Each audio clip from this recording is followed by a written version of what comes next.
It's still summer, but school's back in, and for many families, vacation season is over. That doesn't mean you can't plan weekend trips. Sometimes just a short drive can be a great mood booster. We'll check out some cool getaway spots close to home. We'll go to parks that feature giant sculptures and giant trolls, museums for dolls, including one where the exhibits have loose lips, a unique state park built on a tall tale, and the place where bluegrass music got its start.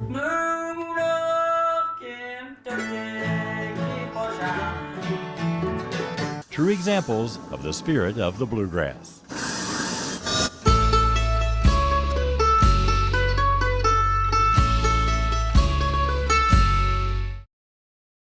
Hi, I'm Marvin Bartlett. Over the next half hour, we'll hit the road and explore Kentucky places both near and far. This time of year, a lot of kids like to go places outdoors where they can come as they are and roam freely. One such destination also offers an education in art. If you drive past Josephine Sculpture Park near Frankfort, you have no idea what you're missing. Just over the hill from the entrance lies a field of dreams. I see this as my life's work. 20 acres of a family farm, the land that once grew tobacco now sprouts twisted metal. Strange creatures gather where cattle once grazed. Nearly 40 pieces of art scattered among weeds and woodland. It's the kind of place that feels really comfortable, you know. Being out in nature in a park setting is a lot more comfortable in a lot of ways than you know, kind of going into the white walls of the museum.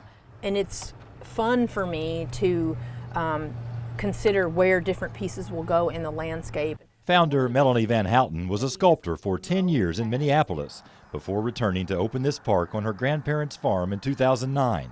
It's named after her grandmother, Josephine. She was a huge inspiration for me and definitely deserves to have some kind of amazing legacy. So this is it. This is my way of doing that. Melanie sees the whole farm as a piece of art, where the natural and unnatural coexist. Most of us are so busy. We spend lots of time in front of a screen, but boy, coming out here really enables me to slow down and appreciate the little things, you know. And the big things. Most of these pieces are on loan, so come again in 6 months and you'll see something different. This is not a place where they say look but don't touch. In fact, many of the pieces are made just for climbing. Everybody's not going to like everything, but hopefully everybody likes something. This is the only sculpture park in Kentucky, and unlike those in other states, this one has no formal gardens or concrete walkways. Melanie says it will never have a finished look, and that's just how she wants it. And I hope that I get to do it for, you know, at least 50 more years. That's being generous, but it would be great, so that's my plan. The art garden is open every day from dawn to dusk, and it's free to visit. Another Kentucky garden space has been open to the public for more than 90 years, but the people who manage it say they often feel like it's the state's best kept secret. But now, the secret's out in a giant way. Tens of thousands of people visit Bernheim Forest every year to walk the trails, take in nature, and enjoy the little things. But now, it's the big things that can catch a visitor by surprise. You know, these works really provoke discovery and a childlike sense of wonder when you come upon them. All right. 3 giants showed up in the Bullitt County Forest in the spring of 2019, created by Thomas Dambo, an artist from Denmark who only uses recycled material. So they have sticks for hair, vines for jewelry, and pine cones for pillows. Rough cut, milled wood that has fallen, you know, trees that have fallen down. And of course, as you're seeing in this space here, a lot of just natural elements found in our compost pile, essentially. Although the giants are separated along a 2-mile trail, they are also connected with each other and 47 other giants around the world. There's a story to tie them together. They made a circle of life. They would soon have a brother. It's good luck for a baby when it sleeps in the mother. As the legend goes, the mother giant is pregnant, so you'll find her resting against a tree. She's surrounded by things she has collected, such as a dragon skull. Her oldest daughter can be found in a field, making a large design with rocks. And the younger son stays by a lake, fascinated by his reflection. Their father lives in Colorado. Not all of the recyclables come from the forest floor. The mother giant is made of bourbon barrel staves. And her chair includes broken Louisville slugger bats. The sculptures have had a gigantic impact on Bernheim Forest. I believe we are 6 months from the completion of the installation, and we've already received more attendees than all of last year. Drove down from LaGrange to come visit it. It's pretty cool. Did you like it? Yeah. Yeah. The artwork will be here for several seasons. We are telling the public 3 years simply because we don't know what Mother Nature has in store, but we hope to have them much longer than that. So come see them while you can, because eventually time takes its toll, even on a troll. The forest giants are still drawing big crowds. You may have a little more one-on-one time with them if you're able to visit on a weekday. Stay with us. I'll take you on another trail when we come back, one that was built on a tall tale.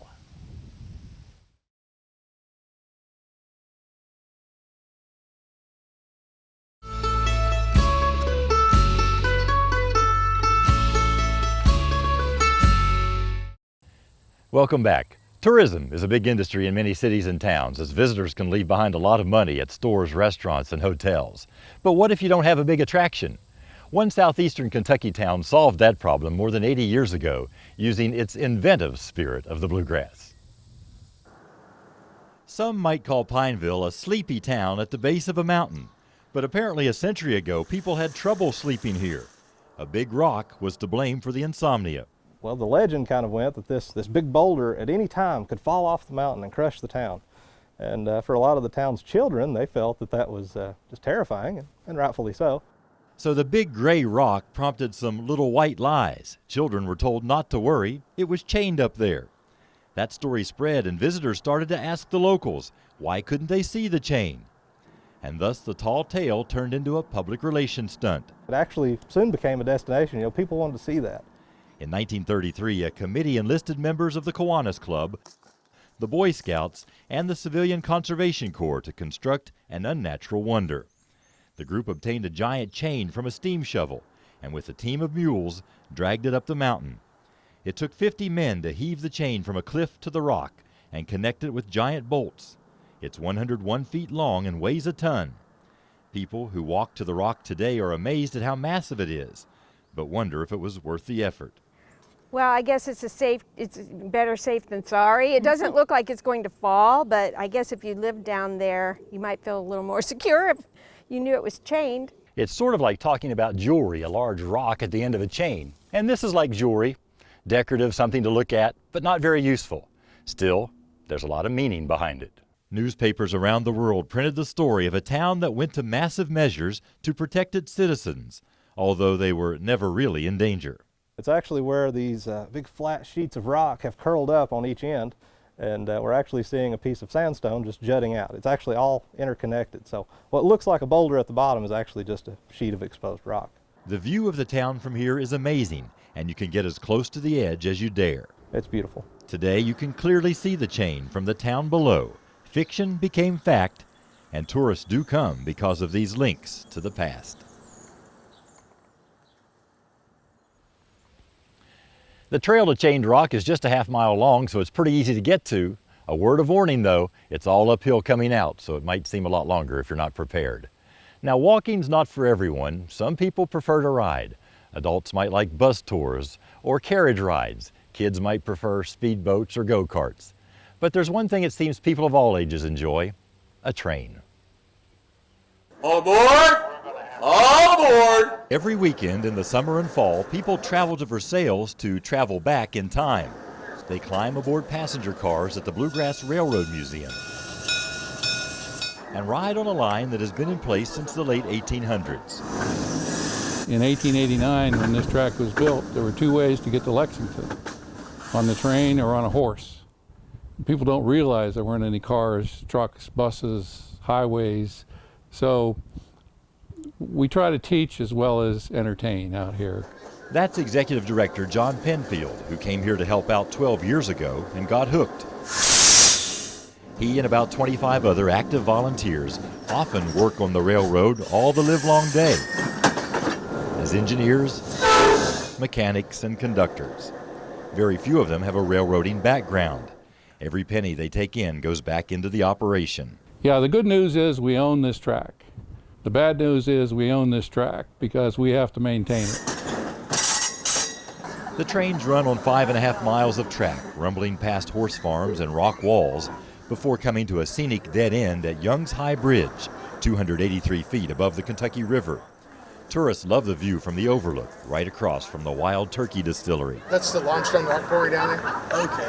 The volunteers are also tour guides and historians. On this day, 95 people came with a tour group from the Cincinnati area. The same company had organized a trip here earlier this summer. We loved it. We had 104 here about last month. People like the train rides, they like Kentucky. We come down to Kentucky more than we go anywhere else. There's also a museum at the depot with artifacts from the days when railroads helped build the nation. I think it puts us back in yesteryear.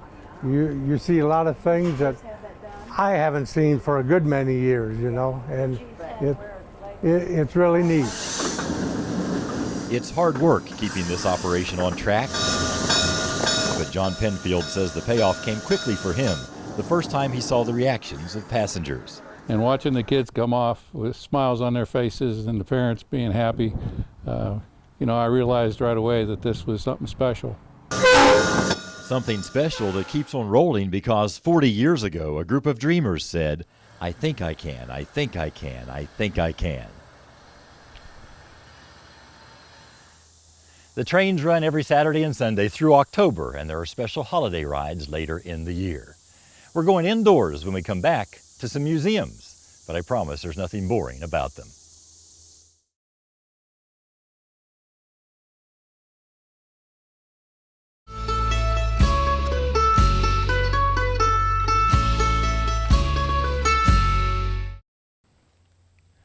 Most of us have something we collect, whether it be stamps, coins, postcards, or recipes. And for many people, those collections started in childhood. But a Danville woman was in her 50s before she started her collection. Within a couple of years, it was big enough to fill a museum. A lot of things happen to you when you go inside this building. It makes you feel like a giant, a time traveler, and a spy. More than 200 dollhouses are on display at the Great American Dollhouse Museum. But it's what's inside the houses that is truly amazing. Tiny rooms with tiny people staged in great detail. It's a place where it's fair and safe and legal and fun to look in the houses and see what are those people thinking and doing. This isn't the result of a lifetime of collecting. Just 12 years ago, curator Lori Kagan Moore rediscovered one small dollhouse she had as a child and fell in love with it all over again. And everything that you see in the museum now is a result of having bought things and having donations come in since 2005. So it's a very new collection to us. The real fun for Lori has been inventing stories to go with the houses. You'll see movie stars, children looking into sweet shops, and a bride who's late for her wedding. Often the story carries on from one house to the next. A visitor favorite is the story of Gregory, a mischievous boy who is home alone. You can follow his trail of destruction from room to room. Finally, there's Gregory. And Gregory is dyeing the cat. Here they want you to feel as if you'd fit right into the scenes and be at home. Use your imagination to paint a picture, or let him do it for you. Most of the houses are set up to resemble life in 1910, both city and country life. And there's always work in progress and room to grow. This place will never be all dolled up. You can come back to this museum every 6 months and see a huge amount of change. The emphasis right now is on Kentucky exhibits with a newly added tobacco warehouse and what will soon be a coal mining camp.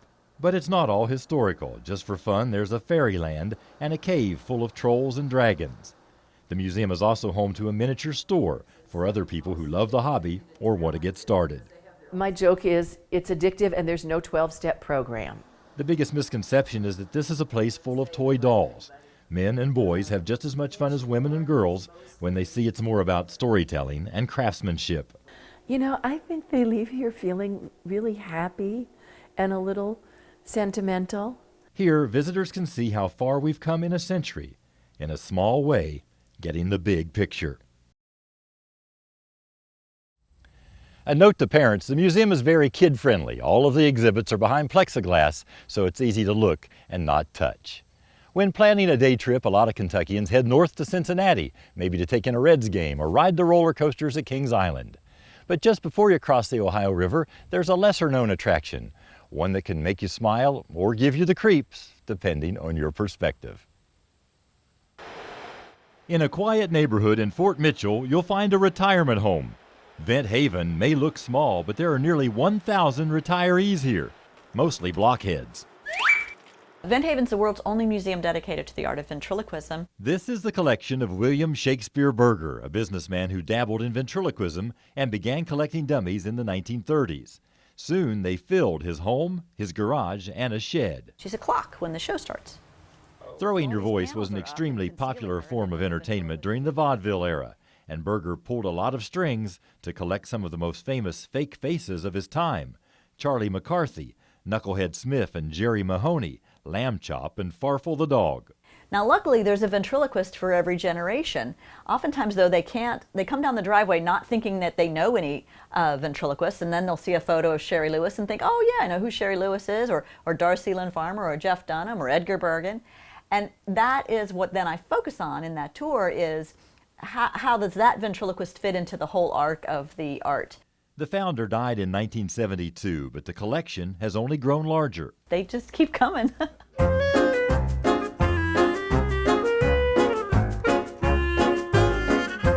The museum doesn't buy dummies. They have all been donated to live out their days here in the lap of luxury. Curator Lisa Sweezy knows a lot of people wouldn't want her job. They've seen too many movies about dummies coming to life. It's a lot of eyeballs, and it's just one of those things you get used to, and then you're fine. They're not going to move or anything like that. They're just wood and paper mache. So where's the dummy in this group? It's the one with his mouth moving. Curators say there's a reason they want this once talkative crowd to stay tight-lipped. Each of these dummies has a voice, and it has a personality, and a ventriloquist worked to develop that. We do look at these almost like musical instruments. The operator isn't here, and so we do not attempt to be that operator. It's a museum where you look but don't touch. These are fragile pieces of entertainment history, some of them dating back to the Civil War. But you have to believe if these characters could speak for themselves, they'd love it that people still remember them when they were full of life. If you're looking to do something that is unique and that you can't do anywhere else, Vent Haven is your place to see.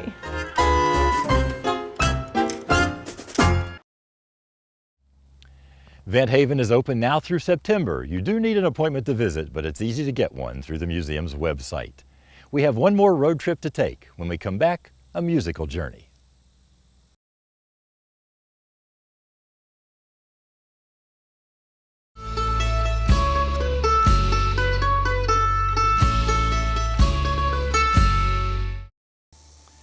Welcome back. It's been said music is the universal language, and its variations spring from various parts of the world.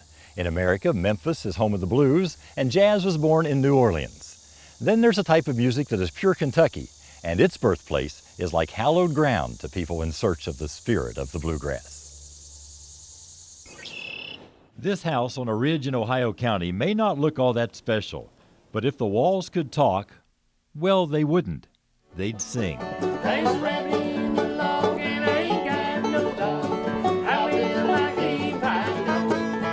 This is the boyhood home of Bill Monroe, the father of bluegrass music. This is Ground Zero, the birthplace of it all. The home sat abandoned for decades and was on the verge of collapse when some people in Rosine got serious about saving it in the 1990s. By 2001, it was ready for visitors. And for bluegrass fans, coming here is like a pilgrimage. Everybody's like, this is land that Bill walked on. Bill played in these woods. Bill was here, and it is. And I have actually seen people get out and kiss the ground. So it's sort of the Memphis of bluegrass.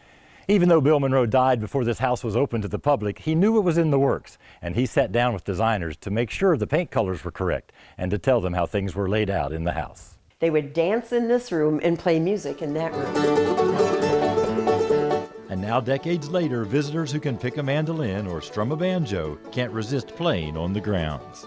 Everybody loves coming here, so you get a lot of great musicians that will just come and sit on the porch. Very, very special place to come and play music. Moon of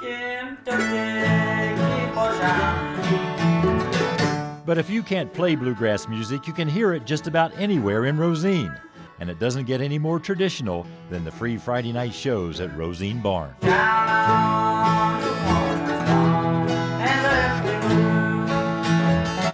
Named by the New York Times as a must-see place, the barn draws tourists from around the world.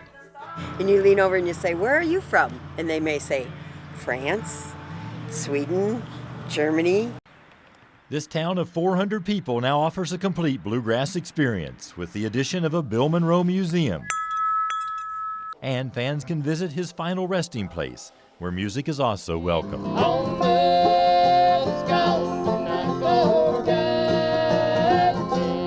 Bluegrass music has seen a resurgence in recent years, but in Rosine, it's always been alive and pickin'.